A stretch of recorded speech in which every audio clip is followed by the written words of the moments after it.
Na, ito na yung pangalawa. Hanggang ilalim din ang laman. Napakahirap ding hukayin. Parang sa tingin ko ito kasing laki din nun. Kaya hukay pa more. Ito na guys. Ito yung una na mahigit 1 kilo. Ito yung pangalawa. Ayan, makukuha na natin. Let's do it. Iyay! Oh my God. Nakakabit siya sa ito ay ano ba ito? Nasaan ba yung kutsilyo ko? Baka ito pala guys ay ugat ng papayang napakaraming bunga. Ayan. Ito na ang ugat niya ay umabot hanggang dito sa may mangga at kumapit sa ating turmeric. Ayan. Ito na. Ating iaangat ang pangalawang luyang dilaw. Ito yung actually ito lang yung ibabaw niya. Yung nakalitaw. Kaya tingining hindi siya naglamang mabuti. Pagdating pala sa ilalim, ayan, iaangat natin dito. Ayan, napakaraming laman. Ayan guys, sobrang daming ugat, ang lalaki. Ayan, napakaraming inilaman.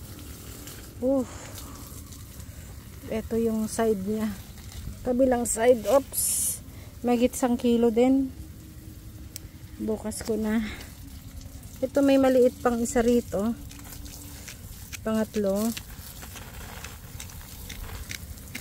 Siguro to bukas ko na, o kaya maliit lang naman, isama na natin. Kailangan na ritong hukayin kahit maliit kasi natuyo na yung mga dahon niya. Dapat na rin siyang anihin. Yan ang mga ugat to, ang lalaki oh. Kakapit sa lupa.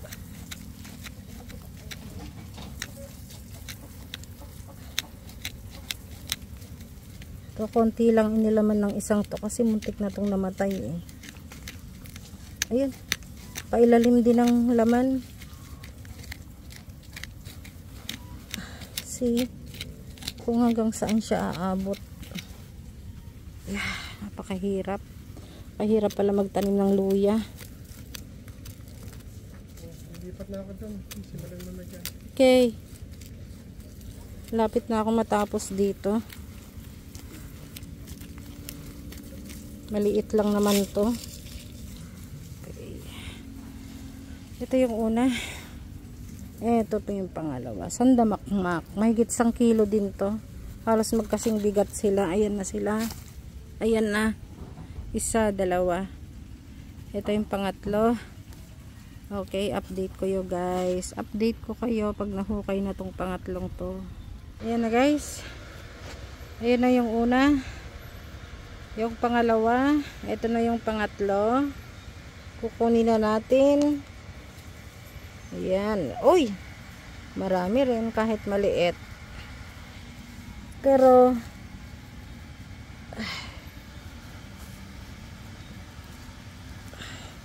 hindi siya ganong naglaman kasi ito yung muntik nung namatay. Buti na buhay pa. Yan. Ayan. Hindi ganong malalaki ang nailaman pero mas matataba pa rin siya kaysa ito, malaki to. Sa ordinaryong luyang dilaw ng Pilipinas. Ayan. Ayan. Ito siya, siguro mga ano to, 400 grams. Ayan, malalaki din ang laman. Hindi nga lang lumamang mabuti kasi ito muntik nang namatay. Ayan na guys. Ito yung konting natanggal. Ito yung una. Ito. Halimaw sa dami. Ang lalaki. Pangalawa, oh, madami din. Napakadami. Tapos ito yung pangatlo. Ayan guys. Yan lang ang update ko sa luyang dilaw na aking binili pa sa abroad. Ito ay originated from India. Tapos nabili ko sa Middle East. Nag-uwi lang ako ng tatlong tig to 2 inch. Ang laki. Tapos ayan na guys. Siguro ito ay nasa 3 kilo na. Sa dami ng inilaman. Okay guys. Hopefully pararamihin natin to. Pararamihin ng pararamihin. At tayo makapagbenta ng punla. Na gusto ring magtanim ng luyang dilaw. Na galing pa sa abroad. All the way from India.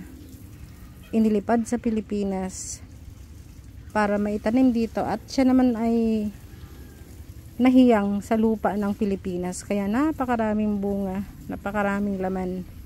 Okay guys, thumbs up po guys, subscribe, happy weekend guys.